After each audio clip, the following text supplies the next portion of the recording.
বিশ্বনবীর স্ত্রী আম্মা জান সালামা রাদিয়াল্লাহু তাআলা আনহা বলেন,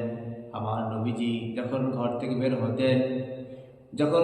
বের হতেন এই দোয়া পাঠ করে বের হতেন,